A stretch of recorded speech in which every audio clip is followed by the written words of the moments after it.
professores, olá, professoras, sejam muito bem-vindos e muito bem-vindas à nossa videoaula Integração Curricular, o que, por quê e como.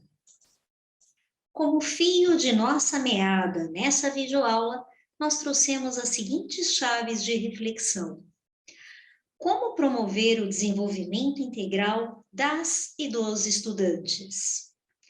Como colocar nossas e nossos jovens no centro da aprendizagem para que se desenvolvam nas suas várias dimensões, intelectual, física, afetiva, social, ética, moral e simbólica? Em outras palavras, como podemos oferecer um percurso de aprendizagem coeso, um currículo integrado em que os estudantes possam, de fato, conquistar seus direitos de aprendizagem?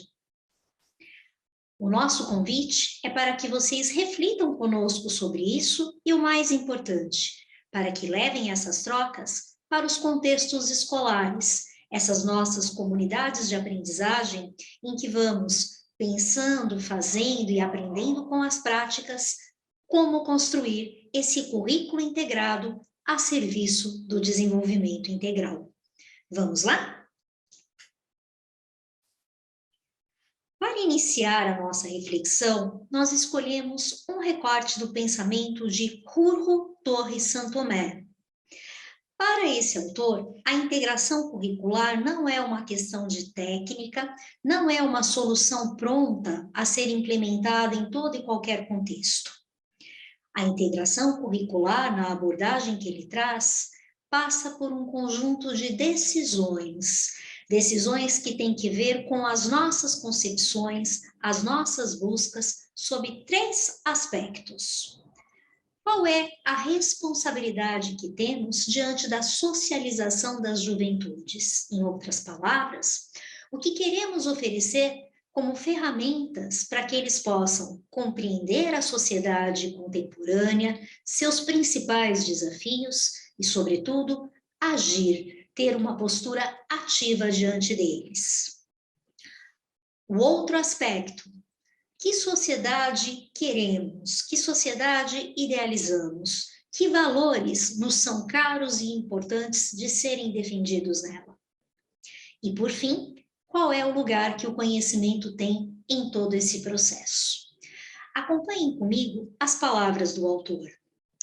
A organização integrada do currículo, mais que uma estratégia didática, traduz uma filosofia sociopolítica, que tem implícita uma concepção de socialização das novas gerações. Um ideal de sociedade, do sentido e do valor do conhecimento também. Além de colocar em discussão os propósitos, os objetivos do currículo, mostrando que nenhuma escolha é neutra, porque passa pela articulação desses aspectos, o autor também nos provoca a pensar sobre caminhos possíveis para a materialização desse currículo. Ele traz a necessidade de revisar e atualizar os conteúdos. Nós sabemos que nem todos os conhecimentos específicos que tradicionalmente a escola foi acumulando na configuração de suas disciplinas interessam para o nosso presente.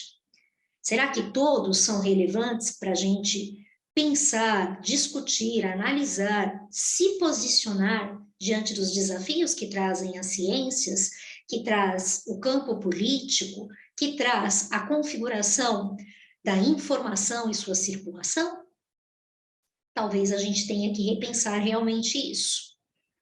Ele também chama a atenção para a necessidade de revisitarmos os movimentos metodológicos e as formas de avaliar.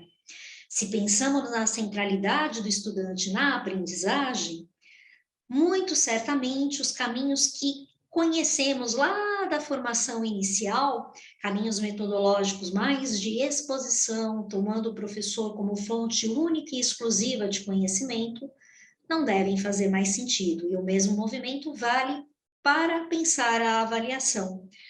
Se a aprendizagem se faz né, sobretudo por uma postura de engajamento, uma postura de corresponsabilização do estudante, ele também tem que ter esse mesmo movimento em relação à avaliação. Ele é um par do professor nesse trabalho.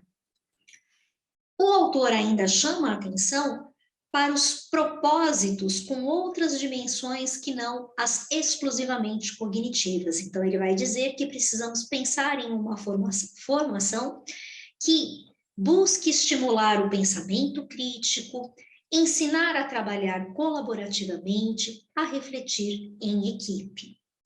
Observem que essa articulação entre o conhecimento específico, entre o trabalho de ordem cognitiva e essas dimensões socioemocionais é justamente o que acontece na BNCC, que, sabemos, orienta a revisão dos nossos currículos agora para o contexto do ensino médio. Acompanhem comigo. A concretização dessa formação integral se espelha nas 10 competências gerais trazidas pela Base Nacional Comum Curricular, organizadas em torno tanto de conhecimentos quanto do desenvolvimento socioemocional do estudante.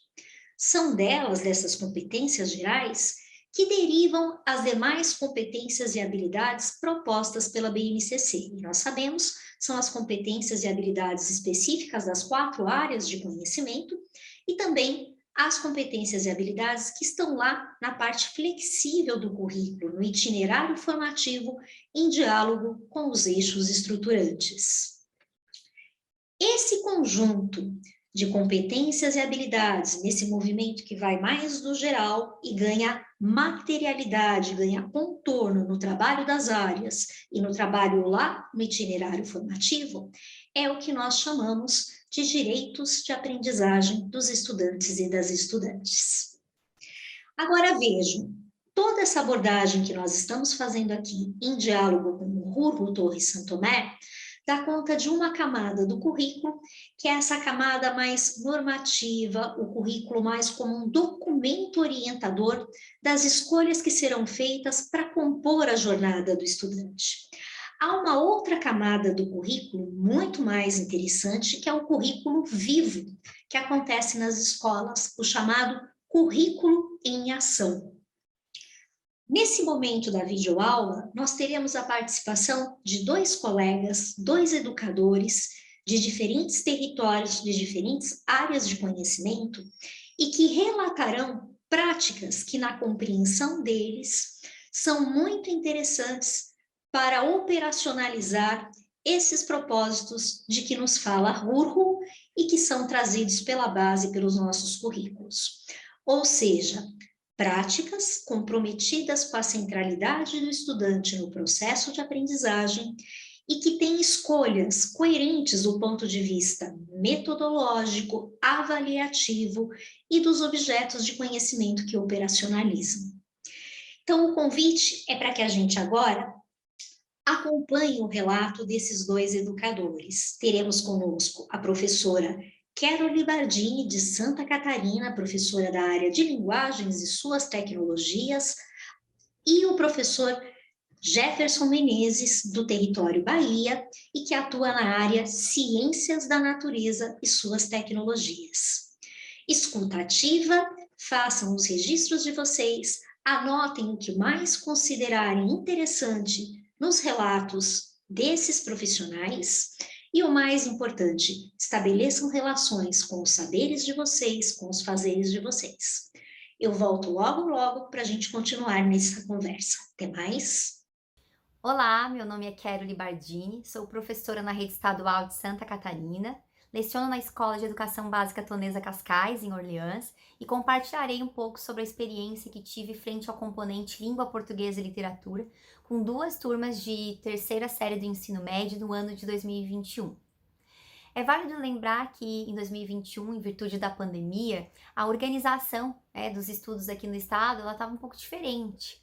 Nós estávamos aí divididos em 2 tempos de estudo, tempo casa e tempo escola. Então, as turmas foram organizadas em 2 grupos, grupo A e grupo B. que rodiziavam a sua presença na escola. Então, ora eles estudavam em casa e no outro momento eles estavam presencialmente nas salas de aula.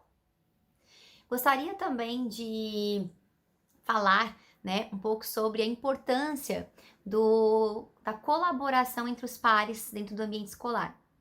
Essa experiência que eu irei relatar, ela só foi possível em virtude da parceria estabelecida entre a professora Elisandra Escurcel, que estava à frente também ao componente de língua portuguesa e literatura com terceiras séries do ensino médio, e eu.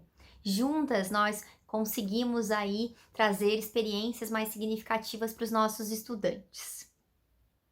O que nós queríamos era trazer o estudante como protagonista do seu aprendizado. Nós tínhamos aí, então, conteúdos, né, programados que deviam ser elencados durante esse percurso. E essa experiência vai falar sobre o gênero manifesto. Nós tínhamos que falar sobre manifesto com os alunos do terceirão e nós pensamos de que forma nós faremos para ser mais significativo para eles.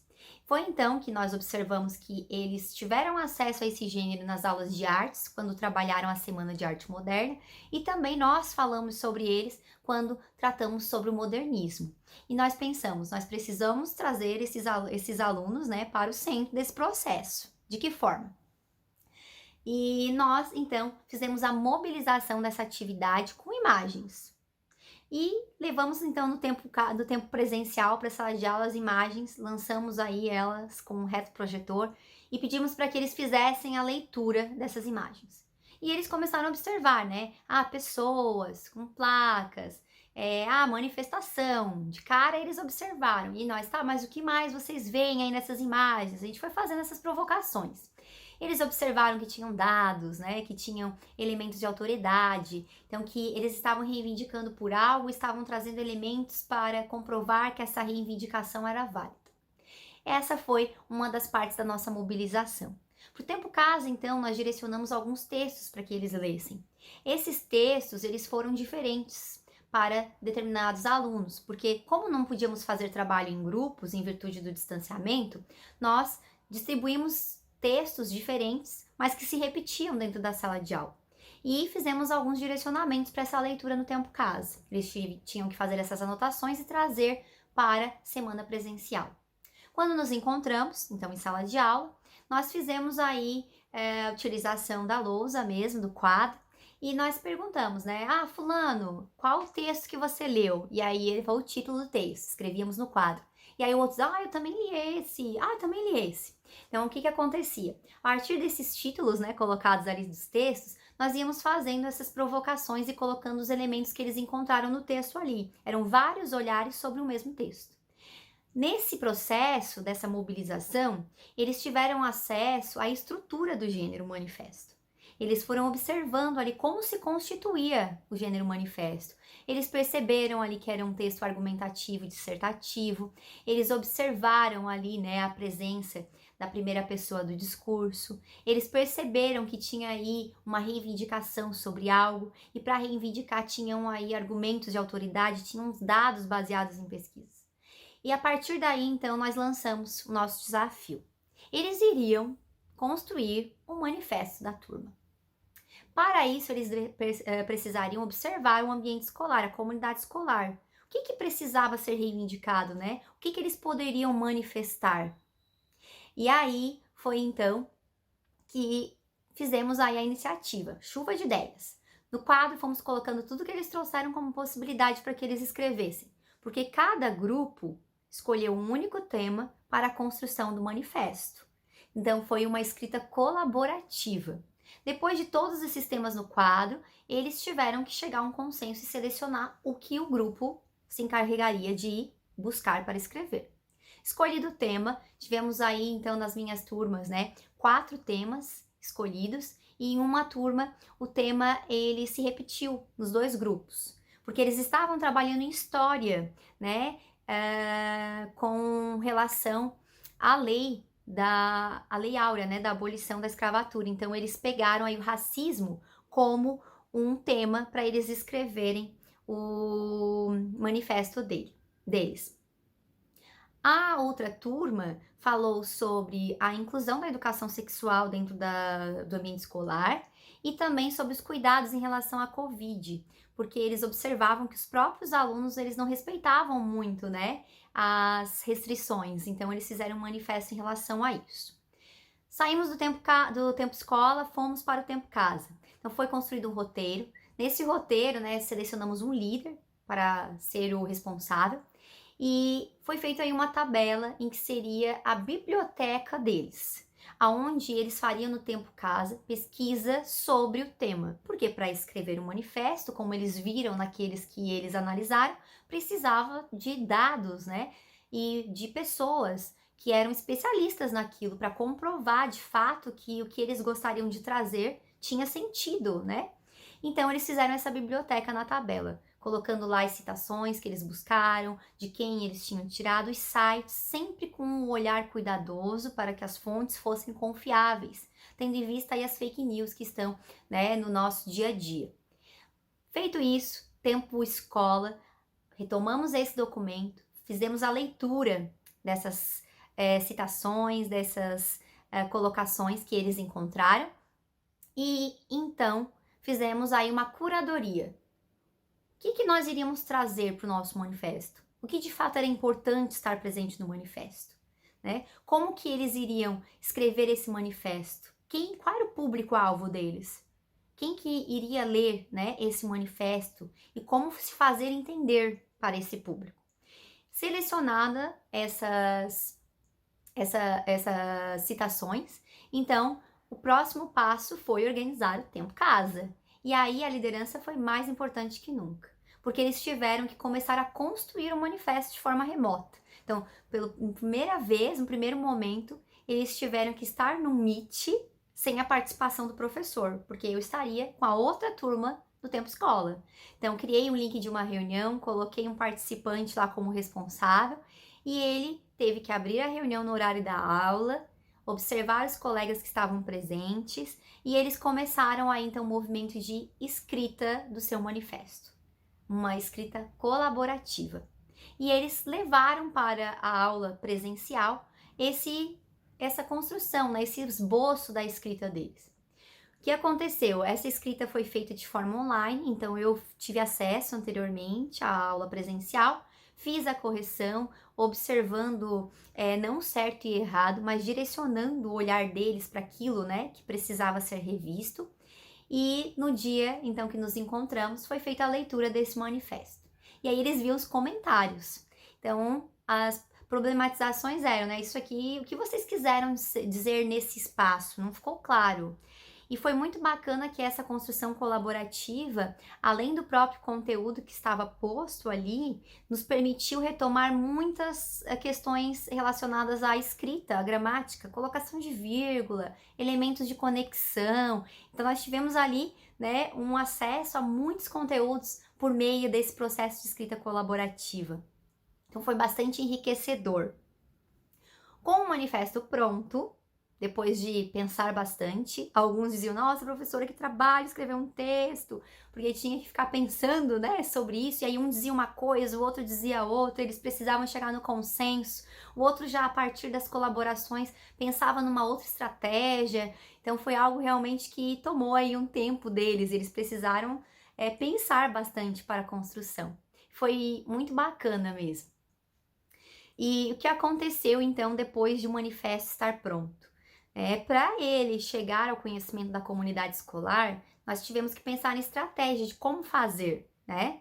E foi então que eles pensaram na construção de cartazes digitais que iriam circular nas redes sociais do colégio, retomando lá o primeiro momento da mobilização, em que as manifestações eram na rua, né? Eles trouxeram essa relação dos cartazes digitais para levar informação para as pessoas e mobilizar em relação àquilo que eles traziam no manifesto. E foi bem bacana. Então a turma foi dividida em duplas para trabalhar no tempo casa. Então eles tinham que organizar uma estratégia para trabalhar no tempo casa. E no tempo casa, eles construíram os cartazes digitais. E na própria sala de aula, eles distribuíram o que cada um poderia trazer no seu cartaz digital para que eles não repetissem informações. E com os cartazes prontos no tempo casa, eles trouxeram para o tempo escola e a gente fez a análise desses cartazes. Depois dos cartazes ok, prontinhos, nós, então, pedimos o acesso às redes sociais da escola e fizemos essa explanação desses trabalhos por meio das redes sociais. E alguns grupos conseguiram propor uma interação com as pessoas por meio de enquetes, né? Antes de chegar no seu conteúdo, eles perguntaram, por exemplo, você é a favor da educação sexual nas escolas? Sim ou não? E aí depois apresentaram os dados do porquê eles defendiam, né, a inserção desse tema dentro do ambiente escolar e no final retomavam, né? E agora? Você é a favor da educação sexual na escola? E aí eles viam aí, também perceberam a mudança, né, de olhar das pessoas a partir do acesso ao conhecimento sobre o tema, né, de dados sobre esse tema. Então foi bastante significativo ver toda essa mobilização.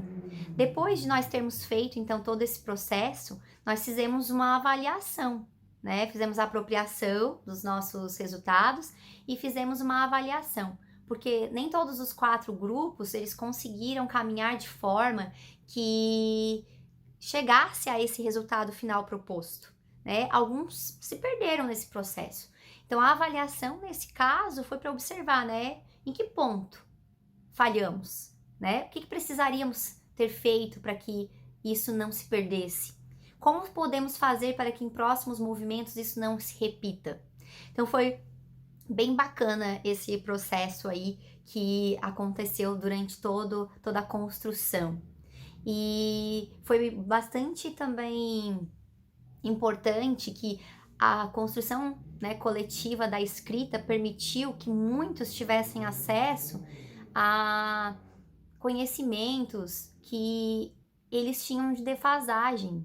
E foi assim incrível, assim, foi encantador a maneira como foi possível trabalhar com as turmas, porque os que tinham mais facilidade com a escrita, nós aprimoramos, né, esse processo. Os que tinham mais facilidade, né, nós aprimoramos esse processo. Os que tinham mais dificuldade, nós tentamos aí resgatar o básico ali na construção de textos. Então, foi realmente uma atividade encantadora, em que a gente conseguiu desenvolver muitas competências, né? O pensamento crítico, eu acredito que foi uma competência super desenvolvida, quando eles se viram aí no processo de pensar no tema, de, né, ter que trazer aí o seu olhar sobre aquilo, de buscar, de pesquisar, de tentar mudar a forma de pensar de algumas pessoas em virtude de dados que estavam postos ali. Foi muito, muito, muito bacana mesmo. E todo o processo, assim, então o desenvolvimento da colaboração, porque eles precisavam uns dos outros, era um trabalho para toda a turma. E observar que aqueles que estavam à margem do processo, eles começaram a se integrar em determinados momentos, porque eles percebiam a união da turma e eles viam que havia possibilidade de aprendizado. E foi assim, mágico mesmo. E a gente conseguiu desenvolver aí a resolução de problemas quando um não colaborava, o que fazer, não deu certo o acesso em tal determinado documento. Então, a gente teve aí o desenvolvimento de inúmeras competências além do conteúdo, né, que estava presente na atividade. Então, eu acredito que trazer o estudante, né, para o centro do processo, significar esse conhecimento, proporciona experiências incríveis e proporciona um aprendizado que vai além, né, do que saber o que é manifesto. Com certeza, quando falar para eles sobre isso, eles vão relembrar de momentos dessa aula. Olá, tudo bem? Eu sou o professor Jefferson, de Ciência da Natureza, dos componentes de Biologia e Química, e hoje venho compartilhar uma prática bastante significativa na minha trajetória profissional. Diante do contexto da reforma do ensino médio, nós educadores nos deparamos com inúmeros desafios, especialmente para a escola pública, como a elaboração dos novos currículos, a adaptação de materiais didáticos e a construção de atividades pedagógicas que, de fato, assegurem o protagonismo dos estudantes e dialoguem com seus projetos de vida. Diante disso, no processo de construção do planejamento anual, pensei em uma temática que poderia dialogar com temas contemporâneos transversais previstos na BNCC e que também pudesse assegurar o desenvolvimento de competências gerais de educação básica e mobilizar habilidades dos eixos estruturantes dos itinerários formativos. Tradicionalmente, dentro da biologia, o ensino das parasitoses ou das doenças de modo geral, muitas vezes é monótono, desconexo e desvinculado do cotidiano dos estudantes. Preocupado, então, com a construção de um currículo que seja mais significativo e também a fim de atender esses novos referenciais curriculares, eu pensei numa estratégia de investigação científica para que os estudantes pudessem compreender esse objeto de conhecimento de forma eficaz. Essencialmente, essa atividade ela foi dividida em 3 momentos. A princípio, a fim de sensibilizar os estudantes a respeito da temática, coloquei no quadro a simples pergunta: o que são doenças negligenciadas? Por que essas doenças recebem essa denominação? Então, esse primeiro momento foi muito importante porque muitos estudantes nem sequer conheciam o significado da palavra. Muitos, obviamente, conheciam, e a partir do trabalho colaborativo, eles chegaram à conclusão que doenças negligenciadas são aquelas que efetivamente acometem as populações em estágio de vulnerabilidade social e vulnerabilidade econômica. Obviamente, a existência dessas doenças em algumas regiões é um indicativo de que políticas públicas não atendem de forma satisfatória as populações que vivem nesses locais. Pensando no desenvolvimento de habilidades e de aprendizagens próprias da investigação científica, os estudantes foram convidados a pesquisar quais são as doenças negligenciadas que acometem o nosso país e, a partir disso, levantar dados em bases científicas, repositórios institucionais, revistas de divulgação científica. A ideia era que os estudantes se apropriassem desses conhecimentos a partir dessa situação problema, interpretassem dados, interpretassem gráficos, tabelas, e, a partir disso, promovessem soluções para os problemas que foram investigados. A ideia de trabalhar o foco da investigação científica é combater o ensino tradicional desse objeto de conhecimento, que muitas vezes consiste no simples processo de memorização de parasitoses, seus agentes causadores e suas medidas de prevenção, ou suas medidas profiláticas. Diante disso, após um árduo trabalho de pesquisa, os estudantes, então, foram convidados a propor soluções. Uma vez que há uma série de doenças negligenciadas que acometem o nosso país, quais são as medidas que podem ser adotadas a fim de combatê-las ou de erradicá-las, uma vez que muitas dessas doenças já foram erradicadas no país, entretanto, em virtude da própria configuração da ocupação dos espaços urbanos, essas doenças se tornaram doenças emergentes. Em um outro momento, em pequenos grupos, os estudantes, então, passaram a produzir cards de divulgação científica. A ideia é que, após se apropriar desse conhecimento, os estudantes se tornassem agentes de divulgação científica.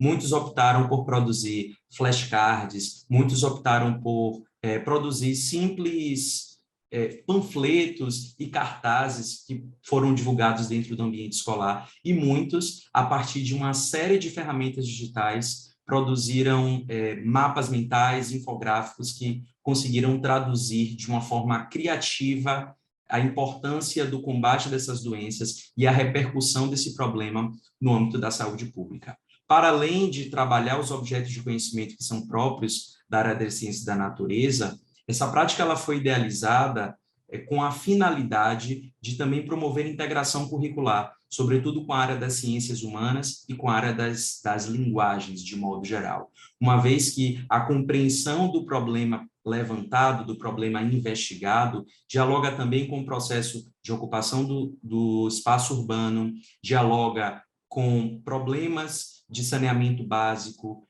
uma distribuição inadequada de renda. Então, essa prática ela foi bastante primorosa e resultou em uma aprendizagem muito mais significativa desse objeto de conhecimento do que as aulas tradicionais que comumente eram empregadas dentro dessa escola.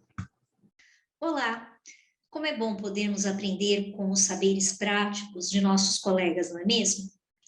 Queria destacar aqui brevemente alguns aspectos das práticas da professora Caroline e do professor Jefferson. Mesmo atuando em escolas distintas, territórios diferentes, áreas de conhecimento diversas, nós percebemos pontos de confluência. Para esses educadores, importa que os objetos de conhecimento de seus componentes e de suas áreas sejam trabalhados, sejam oferecidos em situações de aprendizagem desafiadoras, significativas, contextualizadas.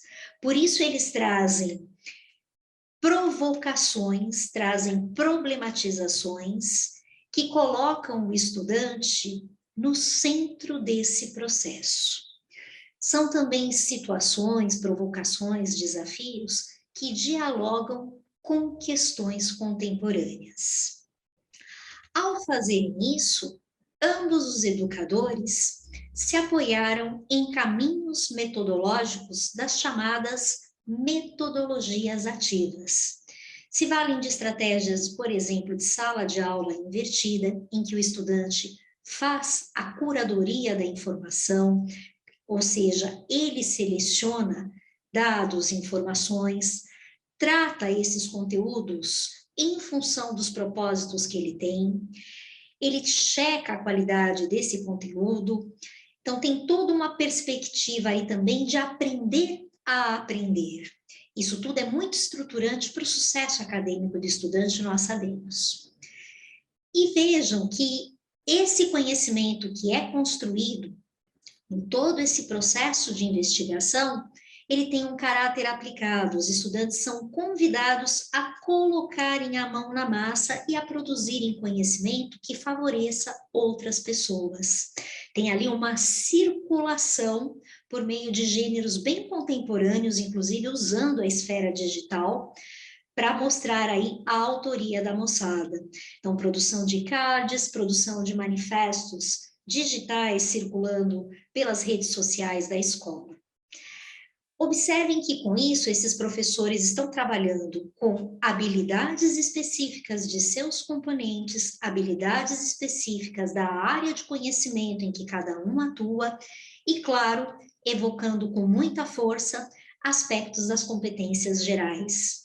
Então, a gente tem ali visivelmente um compromisso com a competência geral 1, na articulação do conhecimento das diferentes áreas, com a competência geral 4, no aprimoramento da comunicação, com a competência geral 7, no trabalho primoroso com a capacidade de argumentação, no trabalho com a competência geral 10, né, em que o estudante exerce a cidadania numa atitude de compromisso com outras pessoas, com a realidade local, com a transformação de questões e de problemas que estão ali em jogo. Então, o caso das doenças em outros temas mapeados pelos estudantes que se tornaram exercício do manifesto, como, por exemplo, a própria atitude diante da pandemia que os estudantes enfrentavam naquele momento.